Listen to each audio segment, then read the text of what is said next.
सभी को नमस्कार। नेशनल के करंट अफेयर भाग 2 में आपका स्वागत है। तो चलिए शुरू करते हैं बिना समय गवाए। पहला प्रश्न देखते हैं। लुइस हैमिल्टन को नाइटहुड की उपाधि दी गई है। तो ये क्या है? लुइस हैमिल्टन कहते हैं तो देखिए 7 बार फार्मूला 1 चैंपियन रह चुके हैं लुइस हैमिल्टन। तो ये फार्मूला 1 चैंपियन है, जो रेसिंग कार होती है उनके चैंपियन हैं, और यह चौथे फार्मूला 1 ड्राइवर हैं जिन्हें नाइट की उपाधि दी गई है। तो इससे पहले यह जैक ब्रह्मम, स्टर्लिंग मास, ट्रिपल चैंपियन जैकी स्टीवर्ट को भी यह उपाधि दी गई है।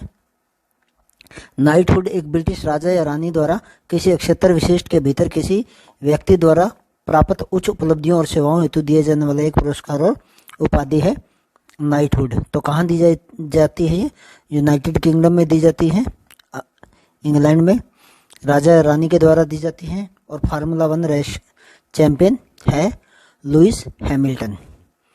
अगला है विश्व अल्पसंख्यक अधिकार दिवस। तो प्रतिवर्ष 18 दिसंबर को मनाया जाता है। कब मनाया जाता है? 18 दिसंबर को विश्व अल्पसंख्यक अधिकार दिवस के रूप में मनाया जा सकता है। तो आप देख सकते हो कि 1 8 और 1 और 8 होता है इसमें, तो 8 अधिक हो गए और 1 अल्पसंख्यक हो गया। और 1992 में संयुक्त राष्ट्र के द्वारा यह शुरू किया गया था। भारत में इस दिवस का आयोजन राष्ट्रीय अल्पसंख्यक आयोग के द्वारा किया जाता है। संविधान के अनुच्छेद 19, 29, 30, 350A और 350B में अल्पसंख्यक शब्द का प्रयोग किया गया, लेकिन इसकी परिभाषा कहीं भी नहीं दी गई है। तो अगर आपसे कोई पूछ लेता है कि क्या अल्पसंख्यक की कोई परिभाषा है, तो संविधान में कोई परिभाषा नहीं है। अगला देखते हैं हरित रणनीतिक साझेदारी।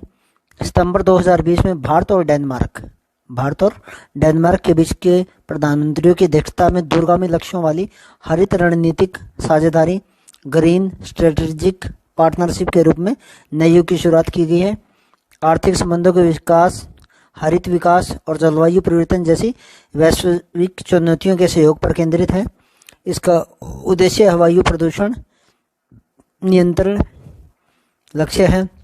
भारत डेनमार्क ऊर्जा पार्कों का निर्माण करना और भारत डेनमार्क कौशल संस्थान का निर्माण करना, ये इसके मुख्य है। तो इसमें याद रखने वाली बात है कि भारत और डेनमार्क हरित रणनीतिक साझेदारी विकसित की गई है। अगला प्रश्न है विहंगम क्या है? इंटरनेट आधारित प्लेटफॉर्म है। महानदी है जो एक भारत की दक्षिण भारत की गंगा कहते हैं जिसे। कोलफील्ड लिमिटेड में रिमोटली पायलटेड एयरक्राफ्ट सिस्टम के साथ शुरू किया गया ये विहंगम खनन गतिविधियों के हवाई वीडियो को खानों से इंटरनेट प्लेटफॉर्म तक वास्तविक समय में प्रसारित किया जाएगा। इसमें रिमोटली पायलटेड एयरक्राफ्ट सिस्टम इसमें यूज होगा। तो विहंगम क्या है? महानदी कोलफील्ड लिमिटेड में रिमोटली पायलटेड एयरक्राफ्ट सिस्टम के साथ ये शुरू की गई योजना है जिसका नाम है विहंगम। अगला है जल्लीकट्टू आपने नाम सुना होगा। तो तमिलनाडु में मनाया जाता है ये त्यौहार, और पोंगल के दिन मनाया जाता है। जल्लीकट्टू का आयोजन किया जाता है। जल्लीकट्टू जो है तमिल के 2 शब्दों से मिलकर बना है, जल्ली और कट्टू से बना है। जल्ली का अर्थ होता है सिक्के की थैली और कट्टू का अर्थ होता है बैल। तो इसमें बैल के जो सींग होते हैं उन सींगों के ऊपर एक सोने या चांदी की थैली बांध दी जाती है, और पहले नारियल देते थे लेकिन आजकल इसमें सिक्के की थैली दी जाती है, और फिर उस बैल को काबू करना होता है। तो इसका नाम है जल्लीकट्टू।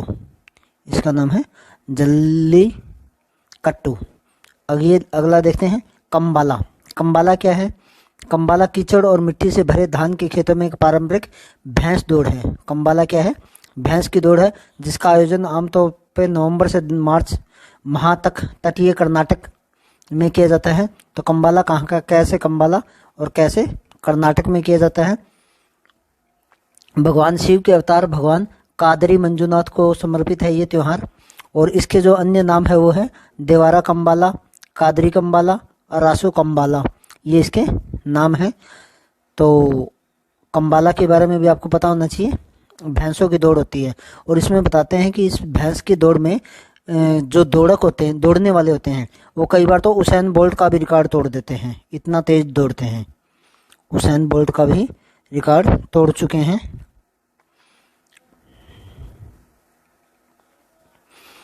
कंबाला में। अगला है पार्कर सोलर प्रोब। ये क्या है? तो ये पार्कर सोलर प्रोब है। प्रक्षेपण के 3 वर्ष बाद पार्कर सोलर प्रोब प्रख्यात खगोल भौतिकविद यूजीन पार्कर के नाम पे इसको बनाया गया है।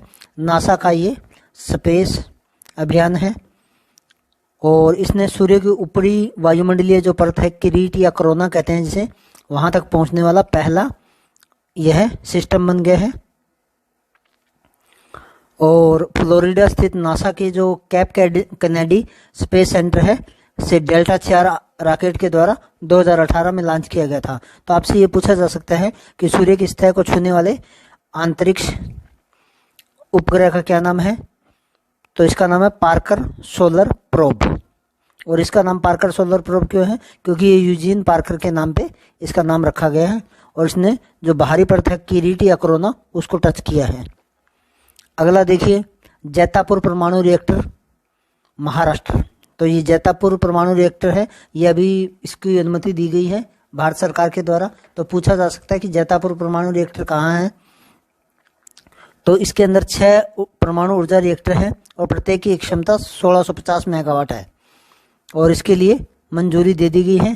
और भारत और फ्रांस के बीच में रणनीतिक साझेदारी है। यह भी पूछा जा सकता है कि जैतापुर परमाणु रिएक्टर किन किन के बीच में स्थित है? तो भारत और फ्रांस के साझेदारी के साथ है। दुनिया का सबसे शक्तिशाली परमाणु ऊर्जा संयंत्र हो है ये। और इससे पहले जो वर्किंग में है हमारे परमाणु संयंत्र, रावत भाटा है राजस्थान में, तारापुर है महाराष्ट्र में, कुडनकुल्लम है तमिलनाडु में, काकरापार है गुजरात में, कलपकम है तमिलनाडु में, नरोरा है उत्तर प्रदेश में और कैगा है कर्नाटक के अंदर। ये भी आपको याद होने चाहिए कि कौन सा कहाँ है। और जैतापुर कहाँ है? महाराष्ट्र के अंदर है और ये सबसे विशाल होगा, सबसे शक्तिशाली परमाणु ऊर्जा संयंत्र होगा। चलिए इससे अगला देखते हैं, सोलर हमाम। सोलर हमाम क्या है? सोलर हमाम स्थानीय रूप से डिजाइन किया गया ब्रांडेड हीटिंग सिस्टम है जो लद्दाख, हिमाचल प्रदेश और उत्तराखंड में प्रयोग किया जा रहा है। इसका उद्देश्य है पर्वतीय क्षेत्र के घरों में स्वच्छ ऊर्जा पहुंचाना। अब तक 1200 सोलर हमाम सिस्टम लागू किए जा चुके हैं और 2016-17 में Himachal Pradesh state innovation award से इसको सम्मानित किया गया था। तो सोलर हमाम ये क्या है? ब्रांडेड हीटिंग सिस्टम है। क्या है? Branded heating system. अगला देखिए, पर्सन ऑफ द ईयर किसको चुना गया है? एलन मस्क को चुना गया, सभी जानते हैं।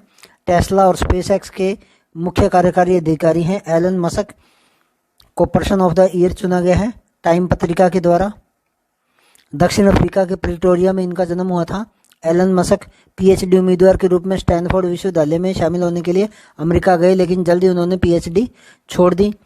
उन्होंने इंटरनेट मैपिंग सेवा जिप2 और ई पेमेंट कंपनी पेपॉल की स्थापना की थी। तो पेपॉल किसने स्थापित किया था और जिप2 एलन मस्क ने स्थापित किया था। हरनाज कौर संधू इजराइल में, हरनाज कौर संधू इजराइल के इलियट में आयोजित 70वीं मिस यूनिवर्स प्रतियोगिता में भारत की हरनाज कौर संधू को मिस यूनिवर्स का ताज मिला है और भारत ने यह तीसरी बार जीता है। पहली बार सुष्मिता सेन ने जीता था, सुष्मिता सेन ने, दूसरी बार लारा दत्ता ने, और अब ये हरनाज कौर सिंधु को मिला है। ये चंडीगढ़ की रहने वाली है और सेक्टर 43 की जो यूनिवर्सिटी कॉलेज गवर्नमेंट कॉलेज है वहाँ की ये छात्रा है। तो चलिए अगला देखते हैं, सार्वभौमिक हेल्थ कवरेज दिवस ये कब मनाया जाता है? तो 12 दिसंबर को मनाया जाता है। कब मनाया जाता है? सार्वभौमिक हेल्थ कवरेज दिवस 12 दिसंबर को मनाया जाता है। इसका अर्थ है देश के किसी भी भाग में बसे नागरिक की आयु के स्तर, सामाजिक स्थिति, लिंग, जाति या धर्म के बिना सार्वभौमिक स्वास्थ्य कवरेज का न्याय संगत उपयोग सुनिश्चित करना। तो इसका ये उद्देश्य है। 12 दिसंबर को मनाया जाता है सार्वभौमिक हेल्थ कवरेज दिवस। अगला देखते हैं। तो बस ये हमारा अंतिम था। तो उम्मीद करता हूँ आपको ये जानकारी अच्छी लगेगी, और अगर आपको ये जानकारी अच्छी लगती है तो कृपया चैनल को लाइक और सब्सक्राइब कर दीजिए, ताकि भविष्य में भी आपको इसी तरह से अच्छी और अर्थपूर्ण जानकारी मिलती रहे, जो आपके सभी प्रकार के एग्जाम में काम आएंगी। और थैंक यू। ये आपका चैनल है GS by ईश्वर सर। इसको लाइक कर दीजिए, सब्सक्राइब कर दीजिए।